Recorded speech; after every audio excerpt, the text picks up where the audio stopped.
Hey everyone, welcome to the 265th episode of Just Shoot It, a podcast about filmmaking, screenwriting, and directing.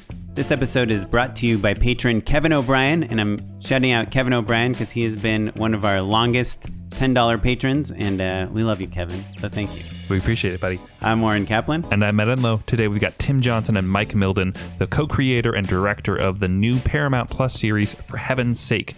It's a hilarious, quirky, true crime docuseries that talks about the history of small town and small town crime and the disappearance of a person through the lens of like family stories, basically. So the classic stories of like stories that were passed down through generations and through hearsay and like a small town and how they perceive and understand and eventually even maybe solve a missing persons case. Yeah, it was really fun talking to Tim and Mike. They made a really unique show that just seems really cool, and the way that they got to this show is really interesting. They had the Dan and Tony from American Vandal attach themselves to do like a comedic docu-style show because they had experience in doing that. And just hearing their process and hearing their attitude and how the creators are also the talent in it. I don't know, there's just something so endearing and like lovable about this whole experience and how it became this awesome TV show. It's really cool to talk. And I think we also learn a lot just in general about documentary filmmaking and Tim's approach to it, who was the director. Yeah, and both of our guests had a substantial amount of history and experience behind them, but this was a step up in a lot of ways for them. And just we talk a lot about how they mustered the courage and ability and strength to just come through on their first TV show, right? I think it's a thing that we're all dreaming of and hoping for and things like that, but I think that they're experiencing firsthand that thing of like, oh shit, my dreams came true, now what?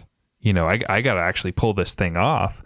And also it's a little bit bigger and more serious and more real than I thought it was going to be, and how that really encouraged a lot of growth, and they had a lot of mentorship. And I think it's a really good conversation, especially for people who are looking to be both in front of and behind the camera, or just create their own show, generally speaking. Yeah. And one last thing I really love about Mike and Tim specifically on the podcast is they have kind of different backgrounds. Like Mike really comes from a scripted comedy background. He's acted in a lot of things, done a lot of sketches. He made a show called Trophy Husbands. He had a video go viral on Pornhub, I believe. And Tim is really like a documentary guy. He actually edited Action, which is a Showtime docuseries, whose director, Luke Coram, we've had on the show in the past to talk about it. So kind of some fun ties to Just Shoot It, and also to people that just really work their way to get to where they are through a lot of hard work. So it was really fun talking to them, and I am pretty sure you're going to enjoy this conversation. Yeah, well, before we get to that, one quick reminder that we have our Patreon page, patreon.com/justshootitpod, which is the place that you can show your appreciation by throwing us a couple bucks. It's a recurring thing every month. Like, throw us a buck or two, you won't even notice it. Or $10 gets you a hat, which is pretty great also. Yeah, I have this Mint. Do you use Mint to track your finances? Do you know about Mint? I do the worst version of both. I get emails from Mint, but all of my information is out of date, so it just tells me that I spent $0 and that something must be wrong. But I continue to get those emails every week for 5 years. Yeah, well, so I'm kind of in the same boat, except somehow my accounts are still connected. And today it emailed me and told me I have way too many subscriptions going, and that I should cancel some of them. And I have like hundreds of dollars worth of monthly subscriptions. So much. So I spent so much on monthly subscriptions that I know I would never notice $1 or $2 that went to my favorite podcast, Just Shoot It. Like, I'm sure you won't. So yeah, check it out, patreon.com/justshootitpod. Make us one of your subscriptions. Why not? And if you don't want to, if you're not in the place to do it, we totally get it. We won't hold it against you. Yeah, the show's going to be free forever. We'll just never hire you. Just kidding. No, we probably will. Yeah. So that's it. Thanks, everyone. And here are Mike and Tim.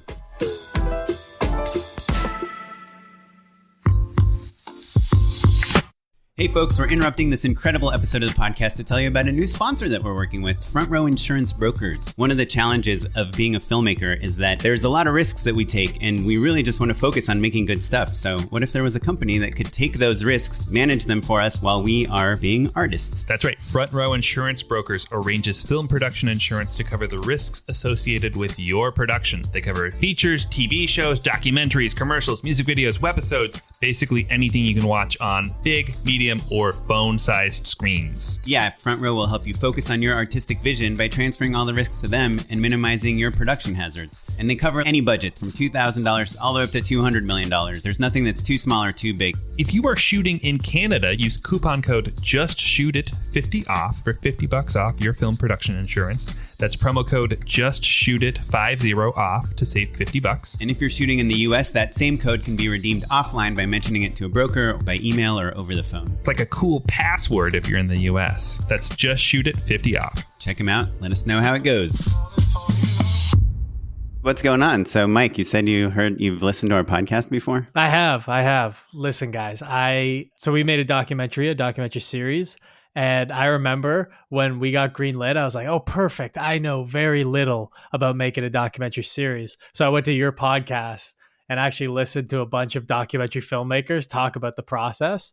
So thank you. Thank you for asking the right questions. And thank you for being as curious as I am about the process of every single person, because I think it's very different depending on the person. And I think it's like, you guys helped me learn that there's no one right way to do it. So heck, thank you guys. Sure. Yeah. I mean, thanks to all of our documentary guests, because we don't know anything about documentary either.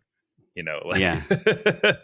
I actually was like actively avoiding documentary guests for a while until we had a couple directors on that probably were Abby, documentary right? directors. Yeah, Abby Fuller. who did Chef's Table, which was like an early episode where we were like, oh, this show's kind of good. You know, yeah, it kind of rocked my world. Just realizing how much story documentary filmmakers think about, almost like more so than narrative filmmakers, because I think as filmmakers, we're all kind of taking pieces and putting them together and trying to arrange them in a way that's interesting. But I think as a documentary filmmaker, you have to like start with like such a wider lens on like what there is to look at. And then Abby talked about Chef's Table being like a hero's journey type of story. And just thinking about that really opened up my eyes to documentary filmmaking. So fun little fact. You guys had Luke on, who did like Delt, and then he was talking about doing Action. And then after he was on, I watched Action. And I was like, oh, this is really good. And then when Tim was put forward by Tony Ascenda, a fellow Just Shoot It guest of yours, I was like, oh, I've seen work he's done because Tim edited for that show. So cool. So you edited for Action? Yes. So I've actually also heard your podcast before. I heard Luke on it and some other episodes. But yeah, I cut on Action, and that was a super fun job working with Luke and the rest of the team there. It was a wild show in the best of ways. But you're right, like documentary, it's always changing. And like the story on the ground is always changing. And then also in the edit, you're always just juggling and having to make these decisions of like, what is the best story to pursue in this one moment? And there are always like 10 different or more permutations of what that story can be. So it can be, it can be spin you around a little bit sometimes, but it's super fun and rewarding. I've really enjoyed it. Yeah. I feel like I would always fear just like not choosing the right direction to go. Oh, you do. Like, For Heaven's Sake is on air, and you're like, oh man, we beefed it. We really chunked it. No one watch it, please. We should have made a different decision. No, of course. Exactly. But tell us actually, guys, because we want to get into your show, but tell us what For Heaven's Sake is about. Give us kind of the top down, the elevator pitch, as it were. So the documentary is an 8-part documentary series streaming on Paramount Plus, and it follows the disappearance of my great uncle, Harold Heaven. So it's a real story that happened to my family. But for the longest time, it was a campfire story and just something that would be told around said campfire, a ghost story, if you will. And then we got a hold, like me and my best friend got a hold of the 1934 police reports, and it had a lot of true crime oomph to it. So we basically decided, and we're both comedians in Toronto, to go back to my cottage, small town, Mildon, and we tried to solve this 87-year-old cold case. And it's not your typical true crime because we don't have all the access. A lot of the suspects aren't alive. Like, we really have to use out of the box methods to solve this bad boy. So it's a wild journey. Also, I think it's important to point out that tonally, there's a lot of true crime references out there, in the, All Be Gone in the Dark, Amanda Knox, The Jinx, sort of like these more hard-boiled, serious, capital S, serious documentaries. And this has a much more playful tone, even though there are some kind of like heavier ideas and part of it. Tell us a little bit about that and why you decided to approach this story that way. I'll let Tim touch on this too, because that was like the biggest conversation we had with everybody, like every person we brought onto the project, like Tony and Dan from American Vandal. We had to talk about tone, and we had to talk about like, how do we see this? Even when we brought on like Funny or Die as a partner in production, the ironic thing was they wanted to pull back the comedy and they wanted to focus heavier on the mystery. And that was a lot of just the push and pull of they're like, we're really focusing more on the die side of the business. Yeah, exactly. Oh, finally, that name pays off. Right. Honestly, I've said that so many times, I've never clicked with that joke. It's been right in front of me. But yeah, then so when Tim came on board as the director, he was very focused on like where the heart is with this story and where like how much of this mystery can we feel, because it happened in 1934. So you really have to use a lot of different genre conventions to make the audience feel. And also like same thing, like you guys said, like don't forget to laugh. Like Jackson and I can't help but be playful on camera, so you have to include some of that. Wait, so I'm actually super curious about the pitching process and like how you put the whole thing together, because I have like dead people from the 30s in my family too. Maybe we'll steal some ideas from you. So you didn't know each other, Mike and Tim, before this project? No, we didn't. So Mike, you originated this whole thing. Yes, with my comedy partner Jackson Rowe. We started a sketch troupe together. Right. And I read in your bio that you made a lot of videos for the World Wide Web. Yeah.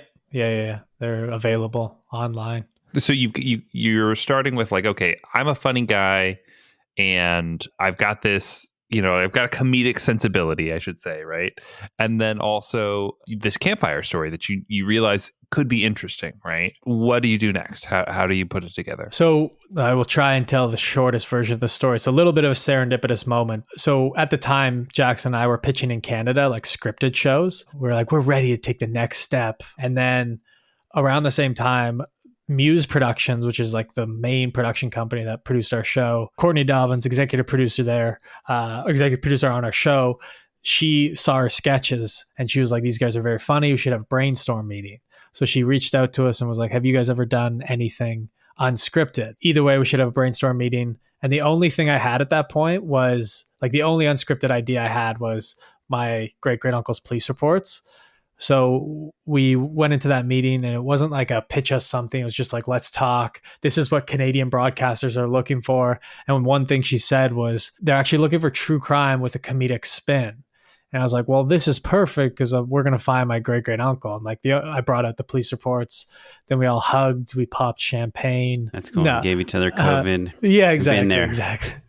But sorry, just to pump the brakes for a second. So she just randomly called you, this person from Muse? Is Muse like known, they do unscripted things? Is that their thing? Yeah. They're both scripted and unscripted. They're a pretty big production company in both like Canada and the States. But did they find you because you have reps or because you have videos online that are going viral? Or how does someone just randomly call you and say, we want you to pitch with us? It's so funny because our videos are like the farthest thing from viral.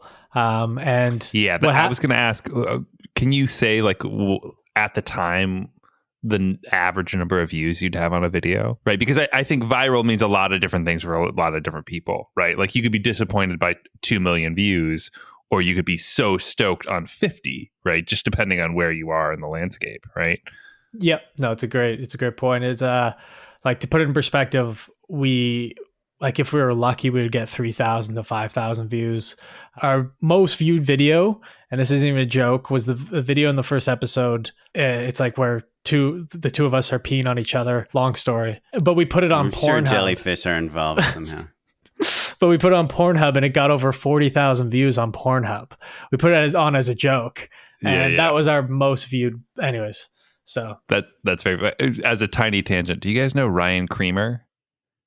No. He's like a stand-up, just a sketch comedian, and he has like won a Pornhub award actually, because and his real name is Ryan Creamer. He's worked at College Humor for years, and he would, like have explicitly titled videos, but where he literally was doing like the nice interpretation of that. Like they would be like, a group of polite young men complimenting a woman in a respectful manner or whatever, and they were so funny and so deadpan. Anyway, so yeah, there's Pornhub. Check it out. There you go.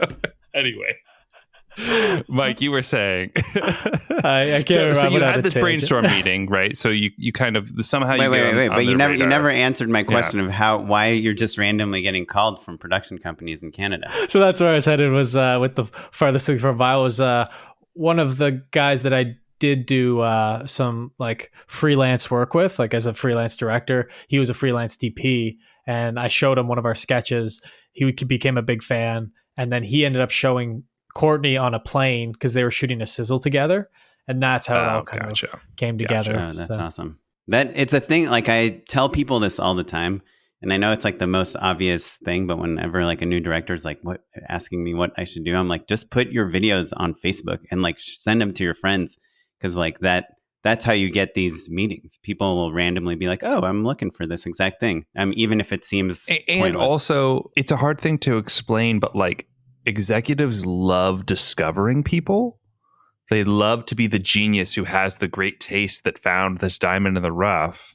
And so like, I didn't realize it until like years later, but I was like, everybody knows you're famous, like your favorite famous comedian. Like, you can't come in and be like, hey, did you guys see so-and-so special on HBO last night? They're like, yeah, we were at the taping.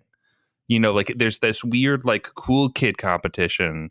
So like being like, hey, I've got this video, it's gonna blow up, these kids have got it, that's the game that they're all playing. And it was funny, just to your point, that even that played a part in the pitch, because we wanted to make it seem like one of the executives that helped us with the pitch of Funny or Die wanted to make it seem like we were just these guys in this small town, like we were just not media savvy, exactly, off the beaten path country. Exactly. He was like, what do you do for a living? And I was like, oh, I'm an editor director. And he's like, God damn it. Like, no, what do you like? Anything weird? Come on. Like, do you serve coffee? What was your college job? Yeah. That's so funny. So you're at Muse, you pitch them this idea. They're like, we're into this. Let's develop it together.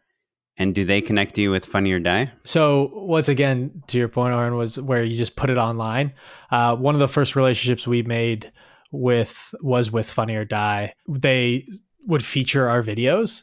And so it became this thing where we actually started talking to the digital people. And then back in like 2017, we made a pilot, like a self-funded 27-minute pilot. Anyways, so we had a meeting with their long-form department, and one of those guys was the guy that's currently the executive producer of the show.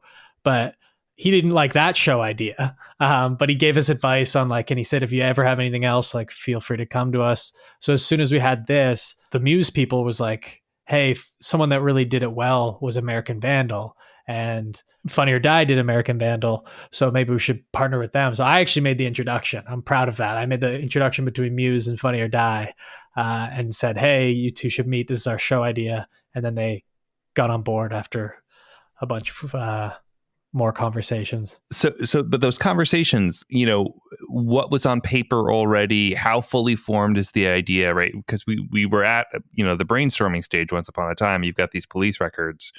Are you writing Bibles and decks and all of those materials before you're talking to Funny or Die? Walk us through that part as well. With Funny or Die, what happened was, so at this point, we have already pitched it to CBC, which is like the Canadian broadcaster, as a 10 by 10. So we were like, it's 10-minute episodes, and each episode we explore a different theory. And we didn't have too much meat on the bone as far as the mystery. It was more like Jackson and Mike are a little goofy and stuff. And then when Funny or Die came on board, they challenged us. They're like, well, we would be pitching it in the States as a 22. And if we're pitching it as a 22, we want to really take the mystery seriously. And Jackson and I did want to take the mystery seriously. We just had the anxiety of like, do we have enough here? And how much more can we get? So in that time, I kept talking to my family more and more about like what each family member knew, and little tidbits that are in the show now, like crazy stories came out, and it was like, oh no, there's more here. And then just kind of, so at the same time, it was like a parallel thing where Funny or Die wanted us to develop it to be bigger and longer. And so we really worked hard on the pitch with them. And like, we really had to make sure it felt like this mystery when we were in the room pitching, like this mystery had legs. And just confirming, you and Jackson are getting paid $0 at this point, right? For any of this. $0. It's all just like, we're talking, we're developing, we're going to see if this is worth doing something with.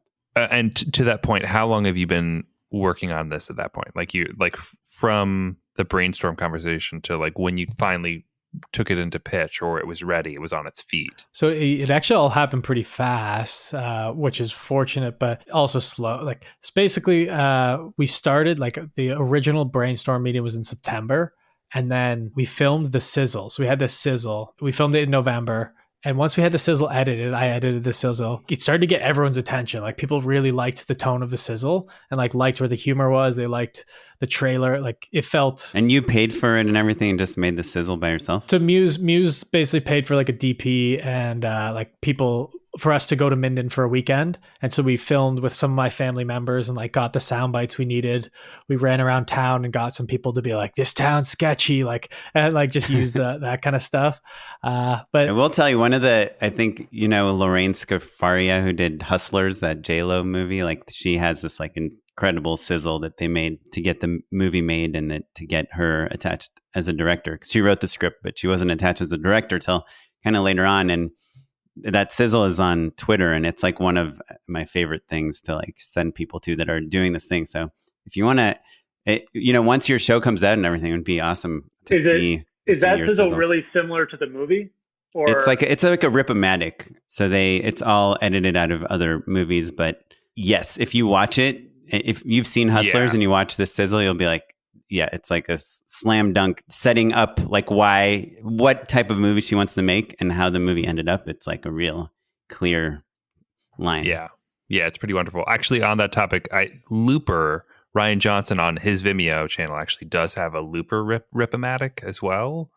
And I was just revisiting it the other day and realized in his description, he explains that the reason he did it, like, I don't know that he necessarily was having a hard time finding financing or whatever, which is oftentimes, you know, you want it for pitch material, but he wanted to prove to marketing or that it was a marketable film, basically, because it's got such a unique world building aspect to it. Like there's a lot of rules to the way that time travel works, and, you know, it can be a little confusing or whatever. He just wanted to prove that you could explain it concisely in a compelling way, which I thought was really interesting, but also sort of like, if you're in the process of, say, pitching a show or developing something, making a compelling sizzle forces you to be crystal clear with what is good and interesting and unique about your show.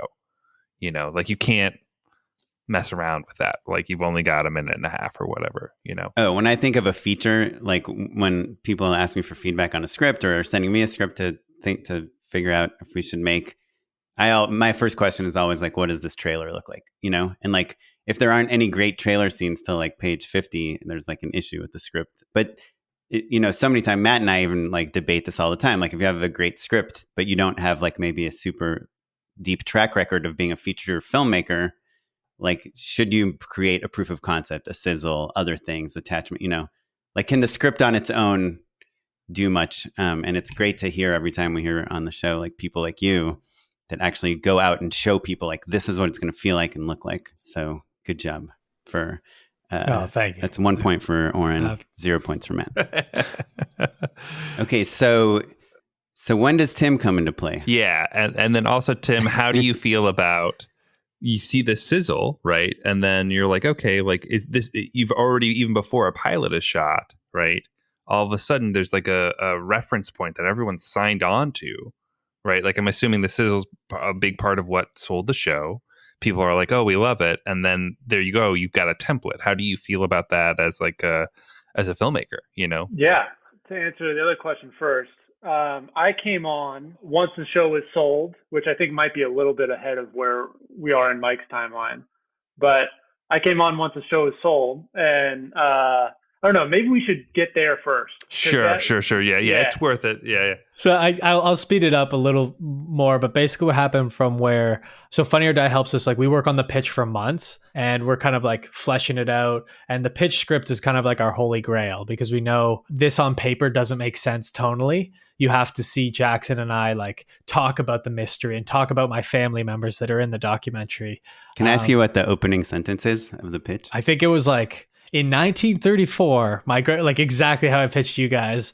That's a whole nother topic of like pitch scripts and like how you have to like fake enthusiasm and stuff. But so one of the interesting facts. So we had this pitch script, and I'm this like pretty rookie, like this. I'm pretty green when it comes to all this like pitching stuff. So I'm like, okay, let's do this. Let's go out. Let's pitch. And then one of the executives at Funny or Die, Joe, was like, feels like we need some executive producers on here because I don't think people will trust just you guys. And I was like, yeah, but that's why we partnered with you. Like, let's go out. And then he's like, no, I think we need like people that have knocked this out of the park before. American Vandal, like tonally, they knocked it, the comedy with the sincere, like seriousness of everything. So then we had to go through the process of pitching Tony and Dan and kind of talk about the tone as we talked about. Same conversation with Funny or Die. It's like, well, how do we see the vision now? And they ended up coming on board. And then we finally took it out. And the pitch was kind of you guys have pitched probably many times, but that was my first time being in those rooms in America. And just like, it was much more of a song and dance than Canada. Like Canada, we just casually talked about the idea. America, it was like, hi, I'm Mike. This is Jackson. He's my and it was just like less cheesy than that. But it was Pro Score. Yeah, I've actually pitched to CBC in Canada, and it was quite. Oh, really? Casual. Yeah, sounds nice. But when Tony was on, he gave us the story of pitching American Vandal, and it does. He told us about the pitch. Like it does kind of start in the same way. Like on September 5th at 11 p.m., somebody drew 3 dicks on teacher's car. Or whatever, right? I feel like he maybe even had a dossier with him. I feel like that's part of the story. They did, yeah. Yeah. So did they reform the pitch once they signed to come on? Not really, like not too much. They basically added there was like intros at the top where it was kind of like Funny or Die, Tony and Dan, this is why we believe in the idea. Let's get to the idea. And then we went into, and then for like 40 minutes it was just Jackson and I and no one else talking. So it was an interesting dynamic. It is like one of those things in a pitch that I think doesn't get enough credit, and a big reason why it helps to have like EPs or someone else in the pitch, not because they're like these geniuses that are going to make your idea so much better, but they can like tee you up and say like, here's Mike. He's like hilarious. He did this. He did this. He did this. He's like, so you don't funny. have to brag about yourself. Like someone else can help you out. And like when they brought us this idea, like this is what we fell in love with, and they're already giving them like things to latch onto, like during your pitch, So that's how like if it felt like they would look at Tony and Dan and be like, oh, we loved your show. We have loved your show. And then they would look at us and be like, we have no idea who you guys are. Sure. So, Very interesting. One thing that is interesting too, I wasn't part of the pitch process, but it seems like such a formative part of the whole idea of the series in a way, because kind of like Matt, how you were talking about how sizzle the process of doing the sizzle makes you really focus and drill down on like, what is the core of this idea? What is it that's motivating the people?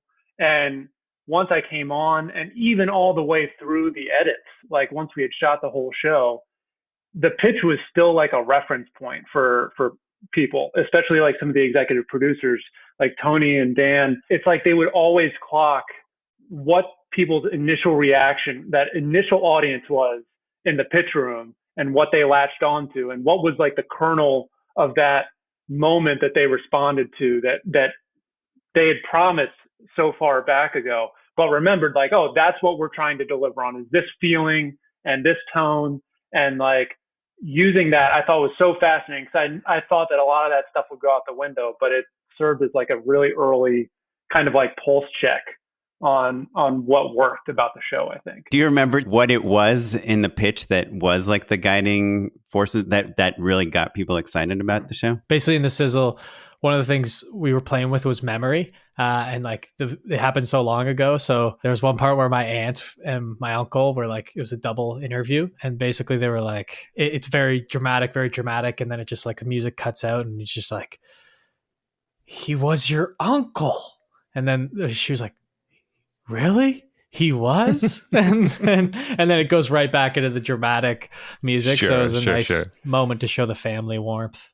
Yeah, I mean, I guess that's a way of explaining that, like, yes, it's like this murder mystery, but also it's a family comedy, right? And like everybody's aunts and uncles like misremember family stories or bicker or whatever. So that element just becomes really clear, and that kind of undercuts any seriousness, so you still want to know who done it, right?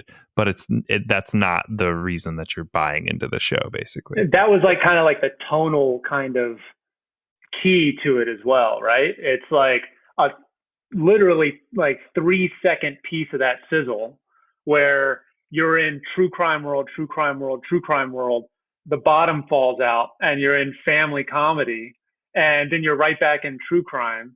And so it really was like I hadn't really even thought about this until we're talking about it, but it's really fascinating that seemed to stick in everybody's mind as like, oh, okay, I get it. Right, because even though I haven't seen it, it's not like a joke for a joke's sake. It's like this instantly relatable idea of how we remember things and how we try to deconstruct things. And if I think of stories my parents or even my wife, frankly, say sometimes, I'm like, that is the exact opposite of what actually happened.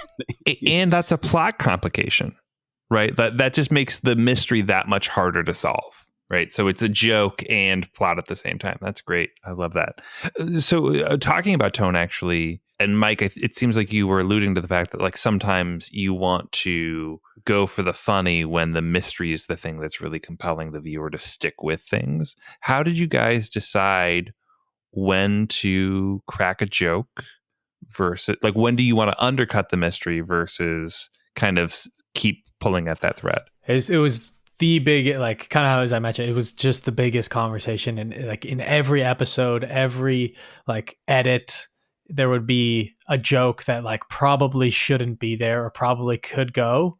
And you had people like Tony, you had people like a lot of people from Funny or Die were like, we should cut the comedy. And I was the guy in the corner being like, it needs to be funny. And like, and then so this is a comedy, right, guys? Yeah, Tim was funny. He was incredible at just taking all these voices yelling at each other and being like, here's the happy medium. I'm curious if you actually, Tim, built like some sort of structure where like we should, we have acts and, now it's in this TV format. Like we should have something funny and something mysterious happen like in each act, or cliffhangers that are kind of funny. Like how did any of that play into it? Yeah. So, I mean, this is one of the more fascinating parts of working on the show for me, especially coming on. So I have an editing background, and, what we found in the edit is like, ultimately there is just a natural kind of balance that will work itself out if you're being disciplined enough about like kind of listening to it. But it didn't really start there. It started way back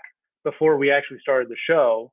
And I previously directed a feature documentary, which was like mostly verite, and it was like a political race story. And so that's something where you just watch the events unfold, and then once you get in the edit, you find the beats. It was fascinating working on this show because we had such an interesting mix of people, right? It's like we had Mike and Jackson who came in as, already like these comic filmmakers who knew their idea inside and out. And then I didn't know you could do this but I want to do it on every project I ever do again. But like on a documentary, we had a writer's room. It was a short one. It was like a week and change, but it was Mike and Jackson and me and a couple of the execs. And we had this super talented documentarian out of Toronto, Jay Cheel, who came in as like a story producer and writer. And then Tony and Dan, who obviously had this like, really great scripted background from doing American Vandal and other projects. And so we actually sat down with like, what do we know about the story right now? And how are we going to put it into 8 episodes in a way that's engaging? And I'm going to go out on a limb and say that like story-wise, you guys had done a lot of research, but like there was still a lot more to uncover, right? Yeah. Yeah. It was. Well, are you guys filming and editing and writing all at the same time? No. So we did the writing part. I mean, ultimately, yes, but like, because we were writing all the way until we basically delivered the show. But we did the writing part about 2 months before we started shooting. And then we were shooting on and off for mostly 3 months or so, and then came back and picked up some more, the last chunk of the series after COVID hit in the last summer. And so the writing, are you like saying like, okay, we're going to get an interview with these people and we will try to extract we want to make sure about we this. hit these points. Yeah. And then we'll get BRoll to support this storyline. And is that how it works?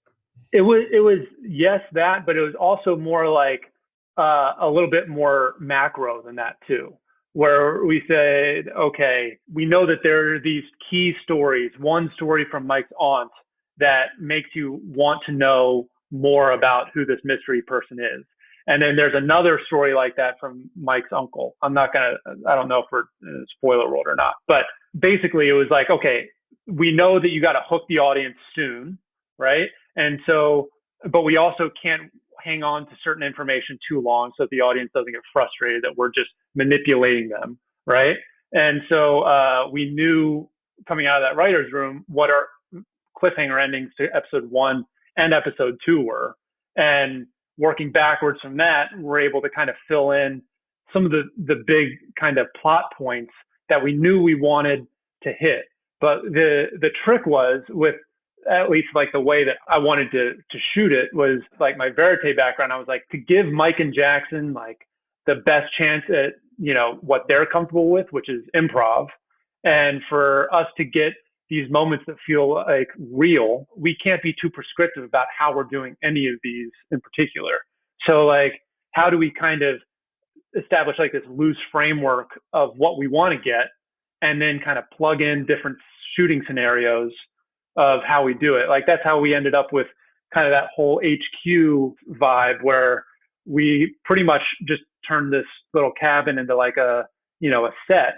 And we shot Mike and Jackson with 2 cameras, and we did that for like days on end as we went through different parts of the story. And then we'd come back 3 weeks later once we had uncovered more parts of the story, and we would like, but it was such a fun, the editors, I think, kind of like hated me at first because we shot so much. But one thing that I'm kind of proud of is that I think that for Mike and Jackson, it was kind of a fun way to work and keep things loose. But also from our camera team's perspective, like they were able to just really kind of shoot to Mike and Jackson and keep it feeling not like staged to the extent that we could, Right. And also gives you the latitude story-wise to, that can be the glue that kind of sticks things together, right? You realize, oh, I got this really great interview that revealed something new that we weren't anticipating. How do we contextualize it? How do we connect the dots for the audience? Oh, we can just have the guys connect those dots in real time in the space that makes sense for them. Yeah, that's great. Exactly. It served kind of like as a VO kind of function almost. Same thing with like the Canoe FM, the radio. It kind of served as like a VO, but we kind of made a decision early on that we didn't want to have explicit voiceover, kind of like American Vandal does. That was just because we wanted it to feel real and lived in, and like we were on this journey with Mike and Jackson, rather than hearing them after the fact kind of catch you up on everything. And just in case some some listeners haven't seen it yet, Canoe FM's the local radio station. So it's basically like this small town. Everyone listens to this one radio station, and we reached out to them before we started filming, and we're like, we would love to do a mystery radio show with you guys.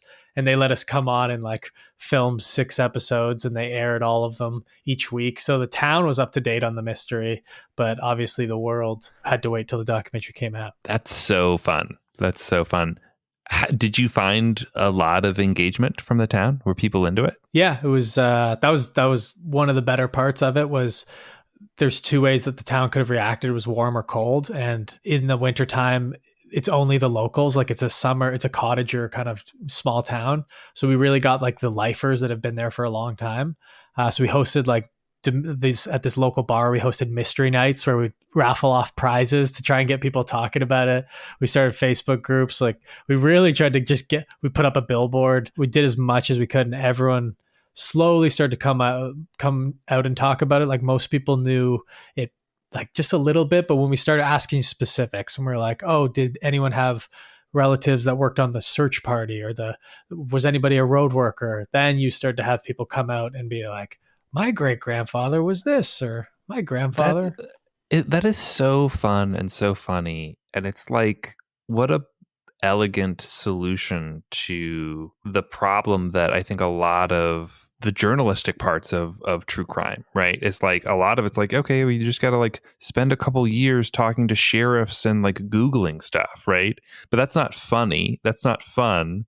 So, a trivia night at a bar and like a billboard is the charming, for heaven's sake, way to kind of short circuit a lot of that research. That's so good. It's also really interesting though, like, because we kept kind of going back to some of those same principles from the pitch, right? Of like, how was it that you guys told this in the pitch that was engaging enough for this show to get bought? Because in order for us to be successful here in the field, we need to tell this story really well over the radio and really well at the bar, so that, it goes from being this random story in Mike's family from the 1930s to something that like a random person sitting in that bar is like, yeah, I think it was the road workers, or like, I want to know the answer to this too. So the whole thing was just about like, how do you rope someone in from like pitching the show to like actually making the show. And then we were still kind of trying to perfect all that even in the edit too, of like, how's the audience going to experience it. Right. That's awesome. So you have like a documentary crew in this small town in Canada in the winter. What is that crew composed of? Like how many people, what cameras, what's that? How does that work? Tim to speak this, but I thought it was going to be much smaller. I thought it was going to be like your classic one. You're like one camera guy and one sound guy, and then you're good to go. Like a French. Yeah, the first week was like half of it was like managing Mike's anxiety about like showing up to his family's house with like the massive crew of 12 people that we had, which I got too.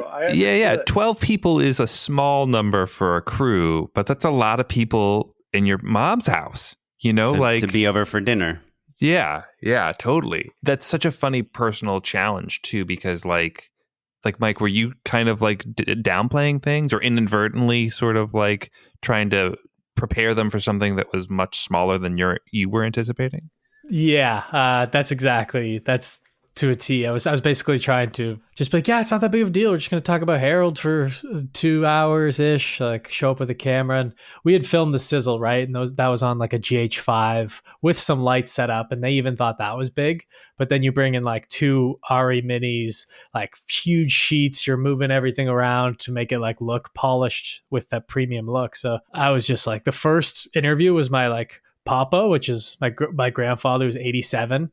And when I was nervous, but it went really well. So, and we got in the flow of things and got used to it. It was just a learning curve for me. Do you? I feel like every once in a while, on like a reality or documentary thing, I'll stand in. Like if maybe someone's prepping someone or something like that, and you realize like, oh, like when lights are pointed at you, even if they're small lights, it is otherworldly. It feels strange.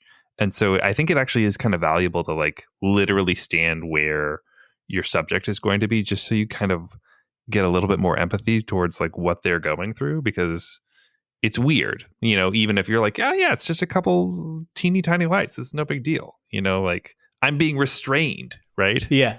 To your point, Matt, we had in one of the episodes, we do exactly that, where we've been interviewing all these people and drilling them with questions. So Jackson puts me in the hot seat, and I felt exactly what you're talking about, where it was just like, oh wow, okay, this is, you could barely see behind the bright light and stuff. Not a fun place to be. I love doing it on every set, standing where the actors are going to be, and then just having them roll a little bit, and then I just like look in the lens and say, "Welcome to Oren's director's reel," and then I just my whole director's reel is just a montage of me doing that. Yeah, it drives me nuts. He gets so much work. It's just the same bit directing over and work, over again. Just nonstop. So Tim, what makes up a 12-person doc crew? We have the 2 camera operators, we have a sound person, we have you. Yep, and then we had DIT kind of AC, and our camera team was insanely good. They were also doing like the lighting as well, so they were just everywhere. And it was 3 people, and then we had, I think, 2 PAs who were also everywhere assisting with the lighting and all that stuff. Producer. And are the camera operators pulling their own focus and stuff? So on the A cam, which is kind of like the wider centered look, he kind of had a whip focus puller for that one, because that didn't really change very often.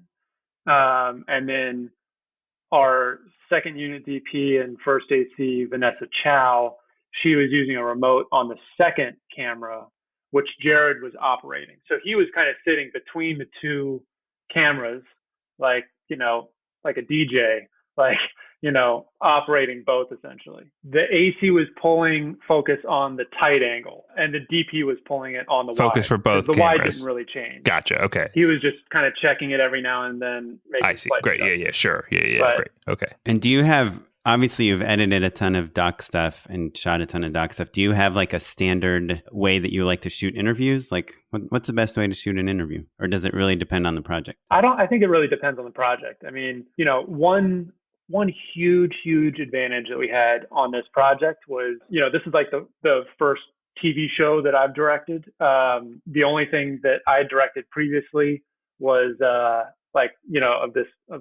substantial length was this feature documentary that I did, but that was mostly just me and a DSLR running around. So coming into this, we were so aided by having like a team of really filmmakers involved, whether that was some of our executive producers or, Mike himself is a director, our DP has directed, both of our editors have directed.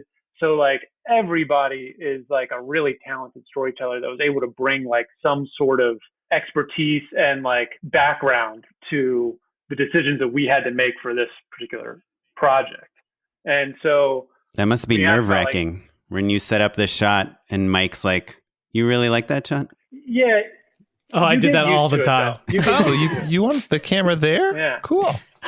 It was a conversation about the interviews, though. We were like, because he was like, "I like the style where they're looking down the lens." I was like, "It's my family. Why would they look down the lens and not look at me if I'm asking the questions?" And I do want to talk about that a little bit more, because both from like a process perspective and also just from like the workflow of like, checking in with each other during an interview, or like walk us through how that worked, how an interview was conducted. So yeah, and how the 2 of you work together on it. I'll first say that like very early on, Mike no one knows more about this idea and this story than Mike, right? And then Jackson. And so coming into it, it was pretty clear that like, especially for the tone that we were going for, I have some rapport with some of his family now, but coming into it, I had zero. And so it's like, if we're having an interview with Mike's grandmother, like you are never going to get better content for the show than unless Mike is the one interviewing her, right? And so it was really clear early on that Mike and Jackson, especially being kind of like these characters in the documentary and pseudo hosts, needed to be the ones interacting with people on camera. So that was like very evident early on that we needed to do that. And so then we would do a lot of the prep together, right, Mike? We were writing all the questions together. And then Mike, I have to say, like over the course of this thing, like by the end, I basically didn't need to go to the interviews because Mike and Jackson both like became really good interviewers as we went through the process. And, we would like check in throughout, like when we were doing, media swaps. And I was basically I would prod sometimes from off camera, but it really didn't need to happen that often. I would mess up Mike's flow as he's in the middle of it. No, that's what Tim was good at. It was basically that exact, because I would sometimes be nervous depending on the family member. So I would forget questions or just kind of moving through this basically sheet of like, we need to ask this question to get this like episode or this, like try and like fill in the blanks that we had made in the writer's room. And then Tim would step in. He'd be like, I actually want to explore that further. Can you go? And I would always look at him and give him like this death stare. You're like, I'm working on it. Yeah, exactly. That was my next question, Tim. I know how to warm her up. Yeah, that's really funny. Mike, did you feel like you grew as an interviewer, and like in what ways do you feel like your skills sharpened? What did you do differently from the beginning to the end? I just think the nerves, like once you got used to the process and once you kind of like got a little desensitized to all these people like bull rushing into this house, that like it fills up pretty quick. And just the nerves of like trying to keep the family distracted and everything. But I just remember Tony, he showed up in Mildon and he was just like, for the first set of interviews. And so the first day happens, he like meets with all of us. And he's like, just so you guys know, we have to fill 8 episodes. All right. We gotta come in hot. Like we fill 8 episodes. And he's like, what we're getting is great, but I just know you guys need to bring it. And not that like shaped how we approach things, but it also gave us a lot more confidence because I was just nervous about offending anyone or just like any one of my family members being uncomfortable. And I was just like, okay, but you are making a television show. You sold something in a genre that's very specific. So you need to balance those two. And Tim was very nice and like figuring out when I was uncomfortable and kind of being like, okay, here's where we could push and here's what we'll pull back and that kind of thing. And do you get like releases from your family before the interview starts? Yeah. Yeah, it was the funniest thing because I have this moment that I wish we caught on camera. Was my aunt was signing a release and she was like, wow, there's a lot of trust involved in this thing, huh? And I was like, yeah, there is, but don't worry.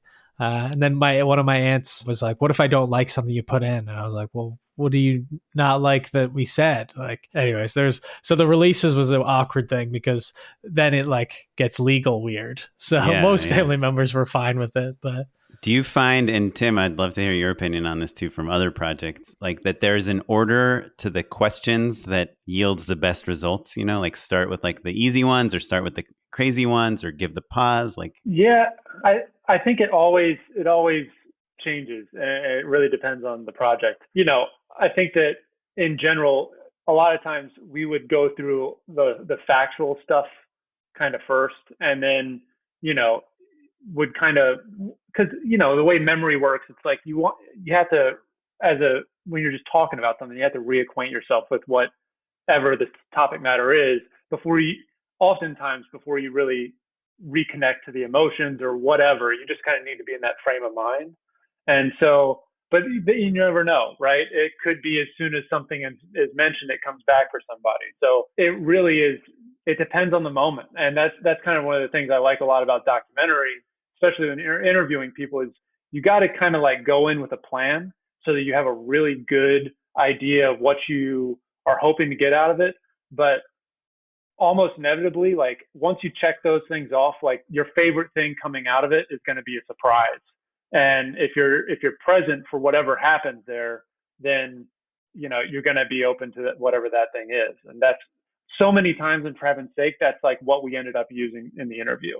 It was like this random fun moment where like Mike knew he wanted to have his grandmother call his mom while we were still rolling, right? And it yielded a moment that's in the trailer where she's like, this is very professional, and it's just, but again, like so much of it also comes from Mike having this like deep knowledge of the people that we were going to be with. And like, so that's another thing I would say is like do as much research and pre-interviews and like get to know people as much as you can before you're bringing this really strange kind of intermediary in of like a huge camera or a small camera or a big light or a small light, extra people, whatever it is. It helps so much to have like a foundation before you do that. Yeah, it makes me think of when I used to do stuff at Ellen. I'm probably legally not allowed to talk about this, but it's fine. We would do a thing where, I kind of had come from a background that was much more scripted, and they would have what they called talent producers. And I kind of was like, well, I've already got a story producer who's going to be doing the interview, and I'm going to like check in with them. We're pointing cameras. What do we need a talent producer for as well?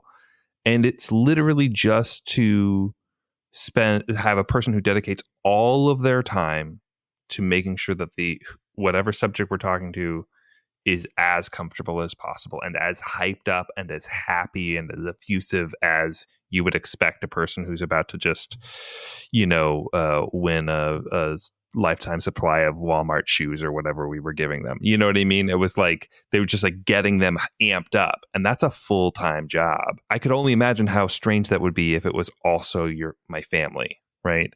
Like, Mike, was there much that you were doing off camera to kind of get people in a zone, or like, are you sidebarring? I imagine people are texting you like, don't make me look stupid. I'll never, I was your nice aunt for your whole life or whatever. Like, what was the behind the scenes like, and how was the family relationship affecting that sort of conversation? It was interesting. I think that was hands down the biggest hurdle I had to jump over. And like, even when we were in the pitching room, right, it was like we were selling my family. We're like, Aunt Isabel, she's a piece of work. And it's just like, so that felt strange. And in the writer's room, we were like planning segments or like being like, okay, let's go through this phase of the investigation with. So it all felt a little weird to me. And I was like, okay, this is going to be like a process where we're going to get our feet on the ground. It's going to take a little bit to get everything, like get used to the idea. So for interviews, for example, it was all about like taking people to like the other room while people set up. If they wanted to see it, then it would be another conversation where it's like, this is what he does. And this is,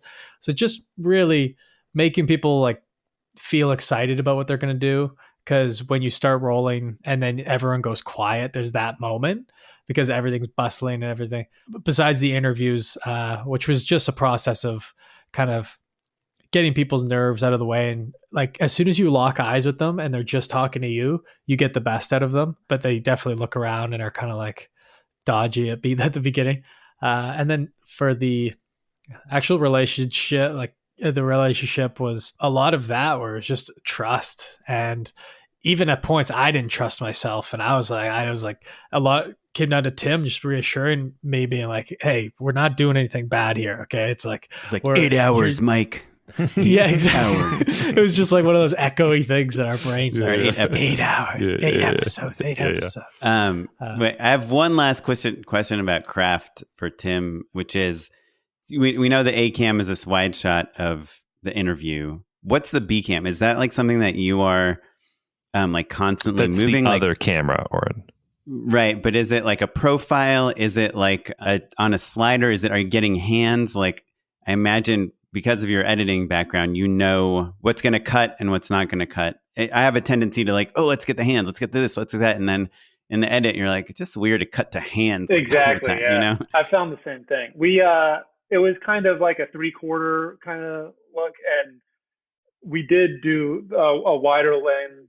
I think it was either a 35 or a 24 at times, even on the Bcam, kind of like the centered one, and then on the Bcam, the other one, it was like a 3/4, and I think we used an 85 or something that was like really kind of tight too, and we stuck with their face pretty much the whole time, if not the whole time. And we knew that kind of like the elements that we wanted to have to work with in the end. The interview was just going to be one of several, whether that was like photos or other archival video or BRoll that we shot or graphics, whatever it was. And so just stylistically, I knew we were going to only be using little bits and pieces visually of the interview. So we didn't really feel like we needed to do a whole lot more in the moment other than just make sure we had that covered. Are you getting like B-roll and stuff from people's houses, like trying to build out these characters from Mike's family? We wanted to get a lot of, as much as we could within the context of those interview shots. Like one reference that we had was like Wild Wild Country, and the way that they just jammed.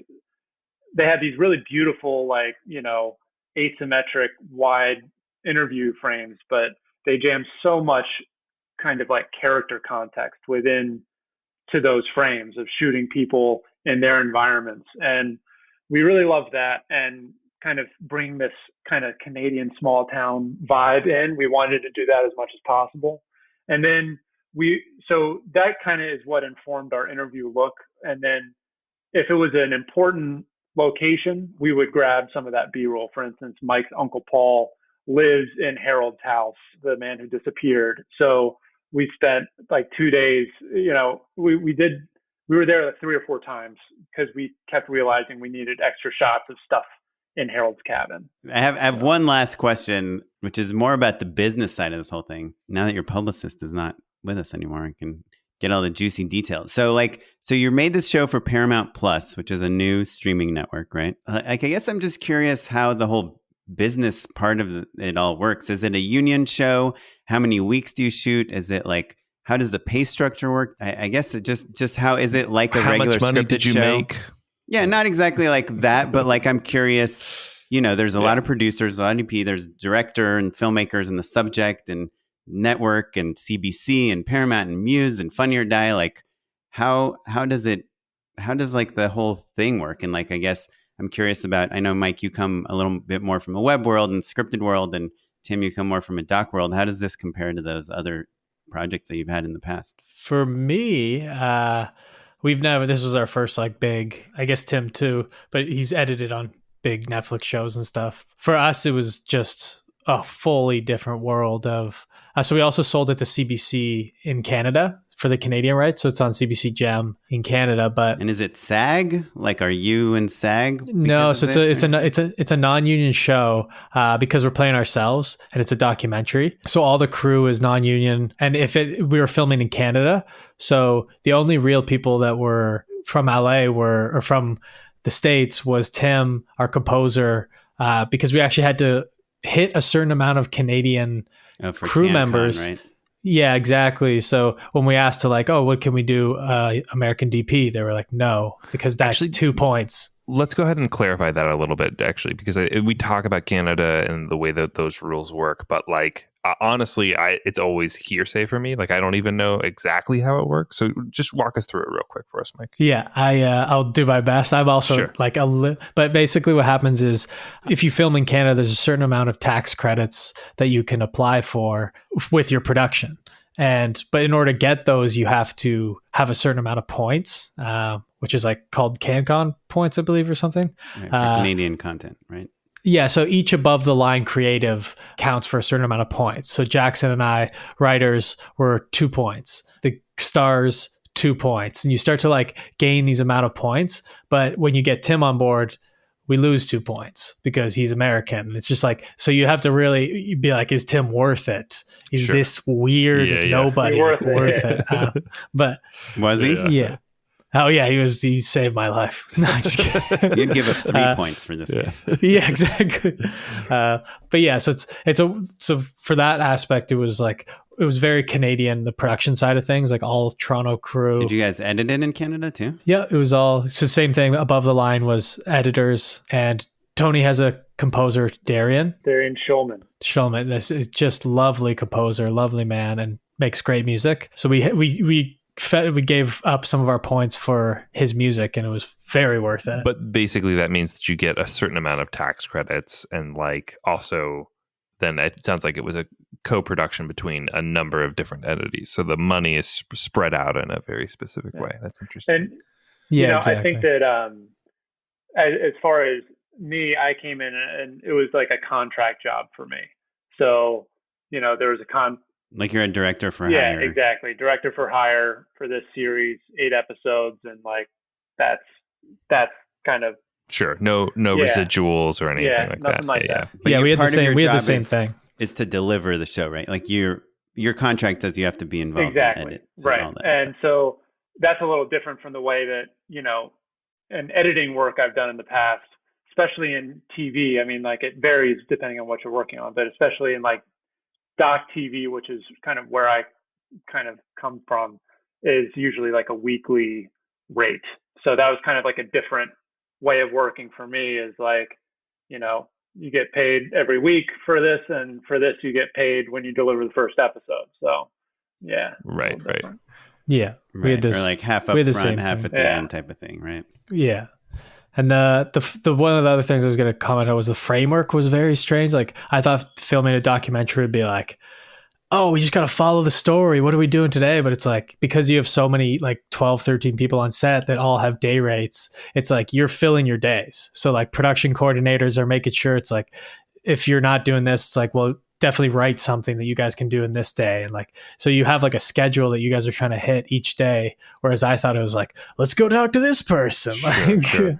Yeah. Different. And there is a world where, it's a even teenier, tinier crew. And it's like, there's an unmanned camera and like you're directing everything. And it is like 2 or 3 additional bodies. Right. But like, it's a lot harder to make a television show with the kind of apparatus of a studio and a network involved.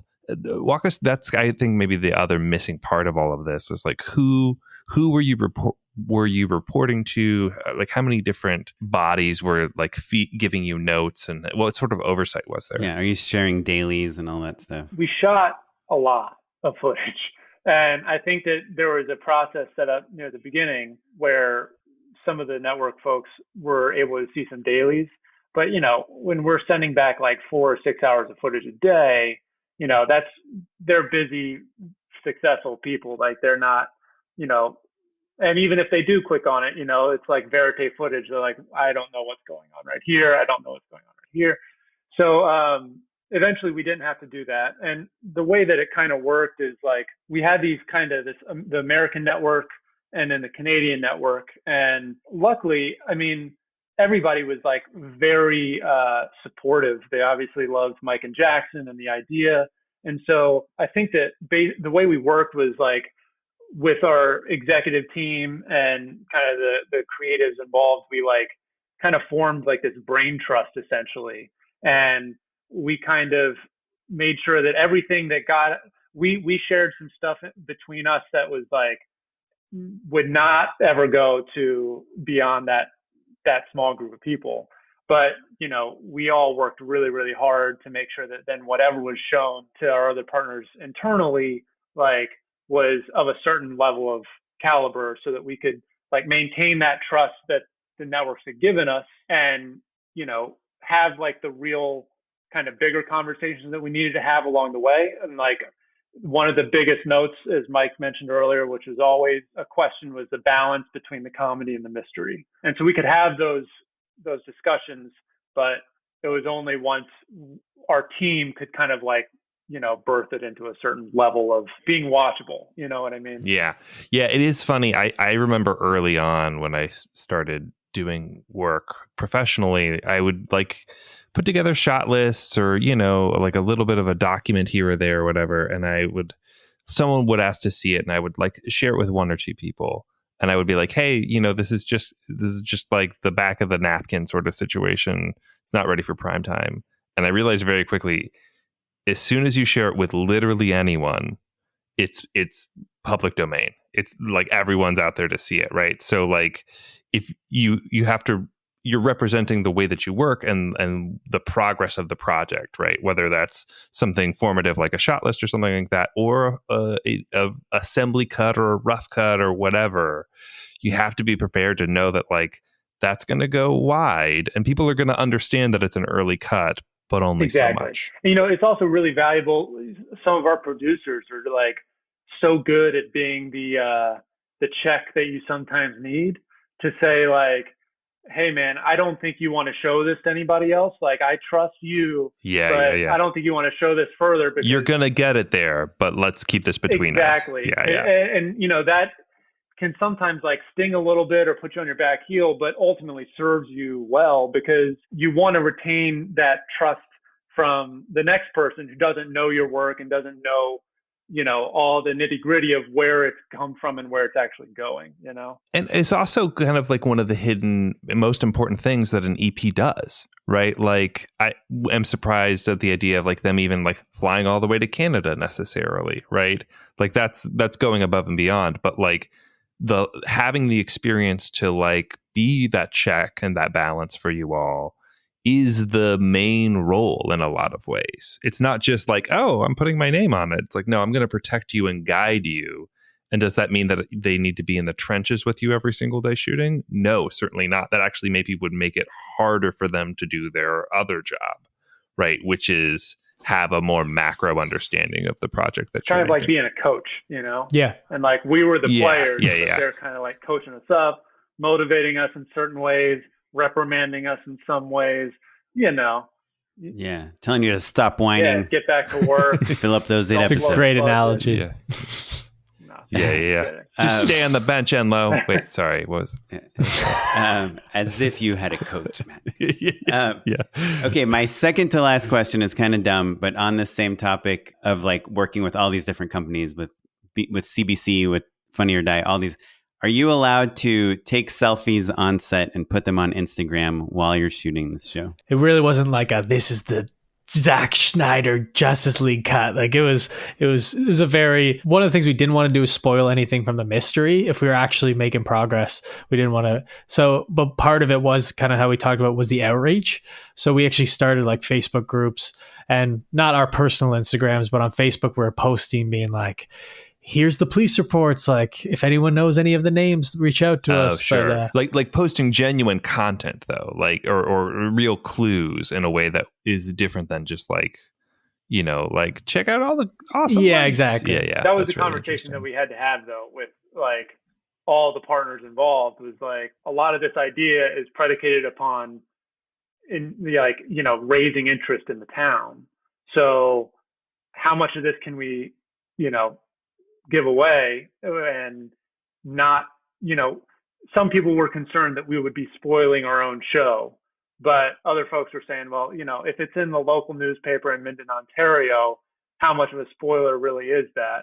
And, we ended up kind of doubling down on the idea of if we can just kind of keep pushing as much information out there as we can, that's going to give us the best chance of getting something back from the community that then helps our investigation. Yeah, generally speaking, I don't think that spoilers in that capacity actually deter viewership at all. In fact, I think it's the opposite, right? Like if the guy who like solved the mystery, he's like, I found the body, like he would tell everyone in town, and whether you were so stoked that he figured it out or you were mad at him for like he's bragging about it for forever, everyone's going to watch. Right. And that's like a small scale situation. But like, when you find out that the Flash is in the new Justice League movie or whatever, if you care to learn that information, you were going to see the movie anyway.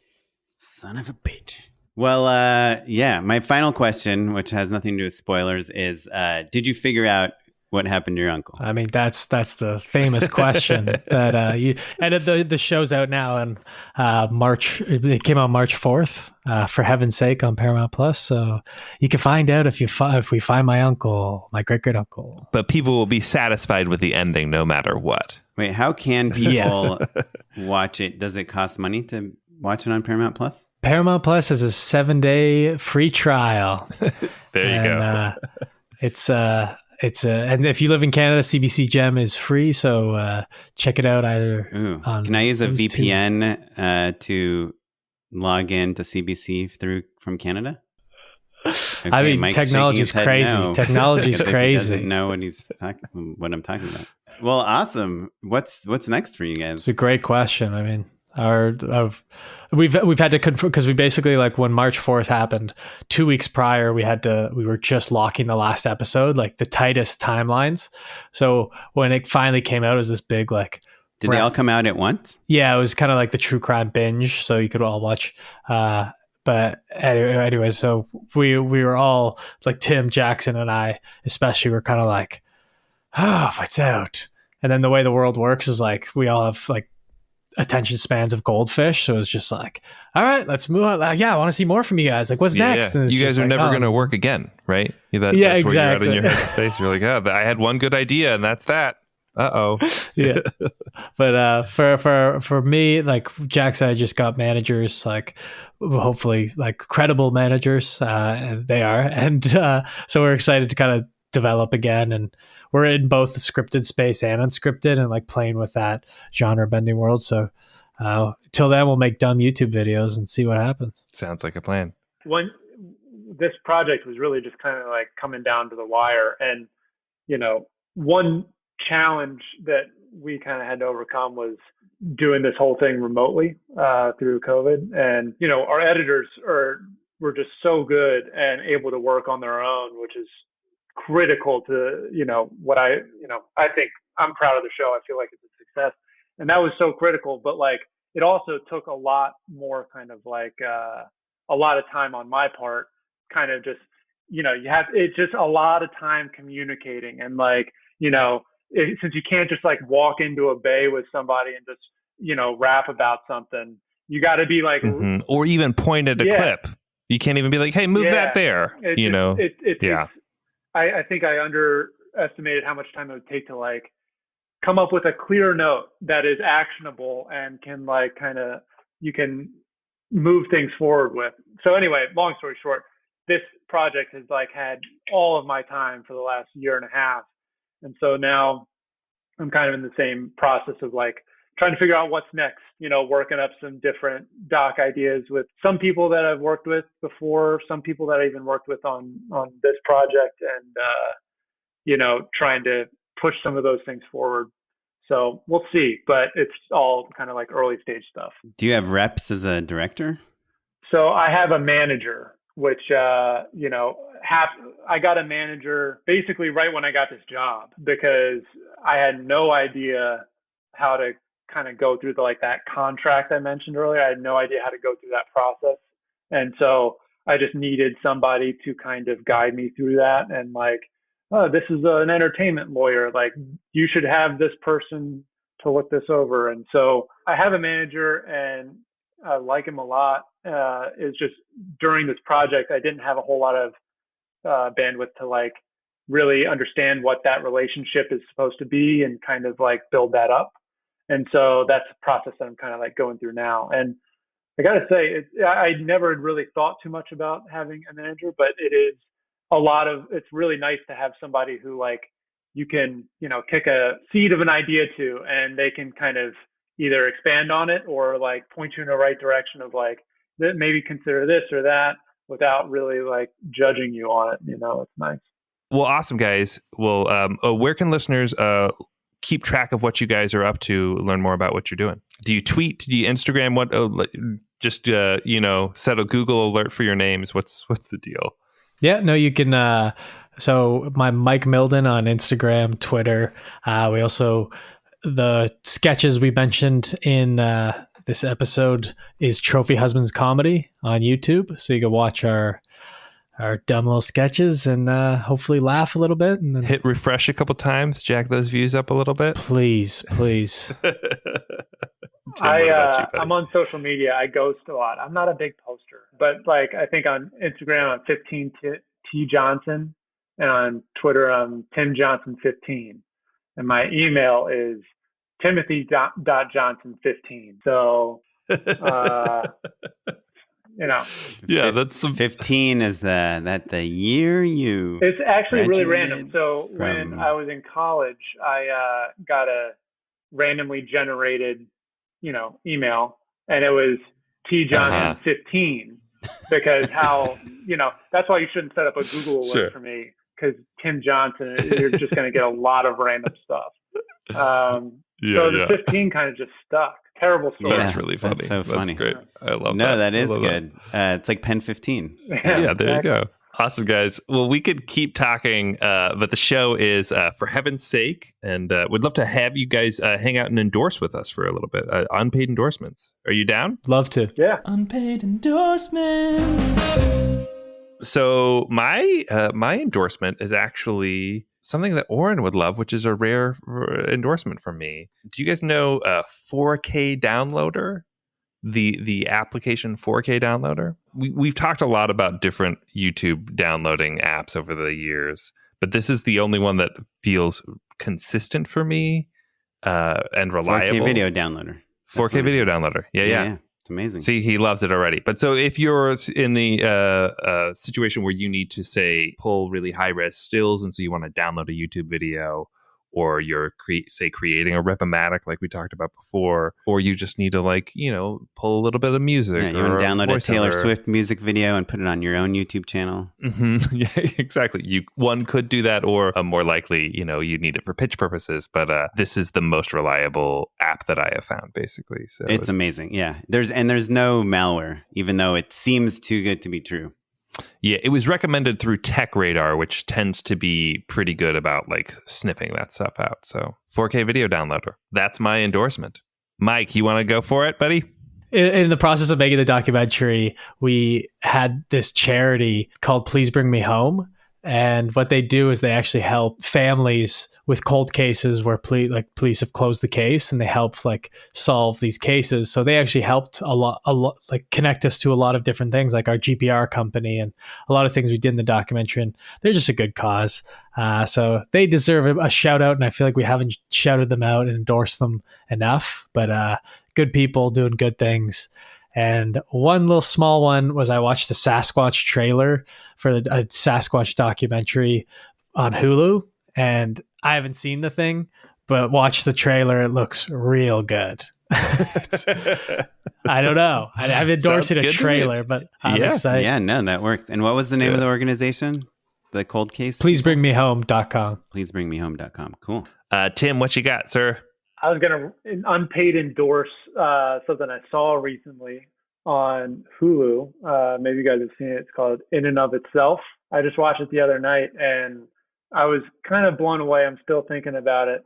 There's kind of this weird code that is surrounded it of don't say too much about In and of Itself for fear of spoiling it for other people.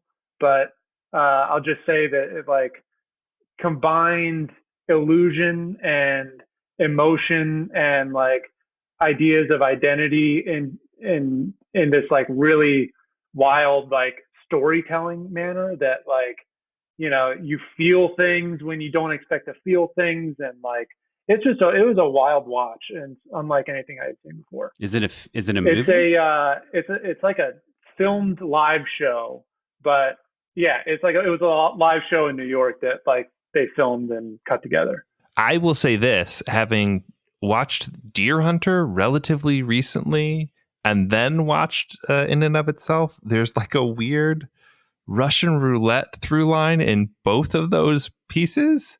And it threw me for a little bit of a loop, I will say. So if you're meaning to watch both of them, I would start with In and of Itself and then end with Deer Hunter, just so that you're not constantly... Roulette collection. Yeah, exactly. So you're not thinking about Christopher Walken the whole time. Yeah, and this is from the same director that did Bowfinger and Stepford Wives. And yeah, he's Yoda.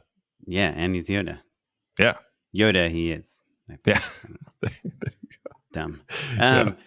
Okay, Captain, so take it away. I got 3 bad ones, so that's why I'm doing 3. Because 2 of them are basically re-endorsing things I've endorsed already. But our number one guy that we endorse all the time, Ponysmasher, David F. Sandberg. Love Ponysmasher. That guy's an inspiration. Director of Shazam and whatever, a bunch of other things. Lights Out. He just put out this new video. Have you seen it, Matt? The Robert Zemeckis oneer. I have, yes. Yeah. Oh, just so good. He talks about, I think it's relevant to what we talked about, which is, with Tim and Mike about how, and even Matt, you mentioned that with a small crew, you can shoot really quick and do all these setups and do all these different things. But once you bring 12 people in, it just takes a lot longer to get a setup going. And so David F. Sandberg talks about how these moving masters, you do one setup, but you get 5 or 6 different shots in one setup. And you can shoot a whole scene in an interesting way with this moving master, and then one other shot, one over the shoulder shot or one close up or something. And I just thought, we all like cool oneers, and we all kind of know about these Citizen Kane moving masters and things. But I just like the way he articulated this idea that when you have a big crew, it takes longer to do things, where I think the normal instinct for people not in the film industry would think a big crew would let you work faster. In fact, it's the exact opposite. Can we have a little tangent about that, actually? So in the video, he's showing a lot of different Zemeckis like moving masters, and it's super cool. And a lot from What Lies Beneath. That's the name of the movie, right? Like the Harrison Ford, Michelle Pfeiffer movie. But it's one of his most famous shots. There's one where the camera starts above ground, kind of like pointing down, and Michelle Pfeiffer is dead on the ground. And then the camera booms down below the ground, and all of a sudden the plane of the floor is transparent, as though Michelle Pfeiffer is like on plexiglass or something. And I don't know how he did it, actually. I'm sure it's like the Orson Welles style, like you pull, as the camera's tilting up, you pull the floor out, I would think. I guess maybe, or you raise her, man. But I think it's easier to pull because it's a wide shot when it's up high. Like I like maybe it's a combination of like motion control or something. I don't know. I'm sure there's a listener out there who's like, yeah, it's on YouTube, stupid. I'm going to shoot a test, still, Matt. It blows my mind. I'm going to shoot that shot. I would love for you to show me how he does it, or the lo-fi version. And I'll do it with no VFX. Cool, awesome. That I would love that. That would be very cool. So second guy that I've endorsed before, Hayden Hillier Smith, who's Logan Paul's editor, that edits all his vlogs, who makes these like insanely amazing video essays about editing, in my opinion. You might not agree with me. He just made a new video about pacing and about editing and about how he gets ideas for things. And he kind of just talks about how he like steals ideas from other people, and he thinks that it's totally fine to copy other people's work, because when you remake it yourself, it like automatically becomes like your voice. So, like take things you love, make your own version of them, and don't feel guilty for stealing things. Because that's like he goes through this whole comparison of these like Stanley Kubrick shots compared to shots from like the 1930s, and he's like, we all do this. We all get inspired by other things, and there's such a anxiety about feeling like you're not making something original. But he's like, just by the act of making something, even if you're making a copy of someone else's, it is original because it's like your version of that. And I thought it was cool. Also, something that I was inspired by you guys is this video I saw today. Do you guys know about All Gas No Breaks? It's these guys that like do these insane interviews, and I just watched them like interview all these partiers in Miami during spring break, when they had a curfew and they like shut down Miami. And the interview style is so weird, and the editing style is so kinetic. Like he shoots obviously in like, I don't know, 1080p or whatever, 4K, and he just keeps doing these cut-ins that are like these digital zoom-ins to things that are happening with the interviewer, their face, what they're holding, what they're doing. It's just like so vibrant and lively, and the interviewer is like barely talking. He has this like TJ Miller like vibe, and he just like puts a mic in someone's face and doesn't say anything. And it's just I don't know. It just was really, I'd never seen him. I know he's like was a big YouTuber or something, but All Gas, No Breaks, Miami. For his YouTube channel, because I love it. And the weirdest way, I also like, he gets himself in the craziest places, like the BLM protests. He was like in the thick of it, and he was in all these riots. He was right there. And I almost trust him as like a form of journalism, because he's just like, he doesn't have a point of view other than just like getting everybody's side. And like, obviously it's meant to be comedic, and like, I mean, a lot of people that he interviews are just naturally comedic, but I don't know. I just, he puts himself in situations that the media usually doesn't. And I really, really like him for that. Obviously the Miami stuff is a joke, but what he does do everything. So I love that. Love that endorsement. Well, thanks. Well, if you guys have any endorsements and want to let us know about them, email us at justshootitpod@gmail.com. Or if you have any questions or comments about what Tim and Mike said, if you think where Mike's uncle is, we'd also love to get an email from you. And you can follow us on all social media. We're at JustShootItPod. I'm on Instagram at O'Kaplan. I'm on Twitter at SmiteyPyleg. And I'm at Mr. Matt Enlow. This episode was edited by Sarah Weirda. Our Social media maestro is Derek Aiello. Additional consulting producing is done by Ali Kornfeld. You're listening to The Artist Jahzzar, provided by the Free Music Archive. Thanks, everyone. Bye. Thanks, Tim and Mike.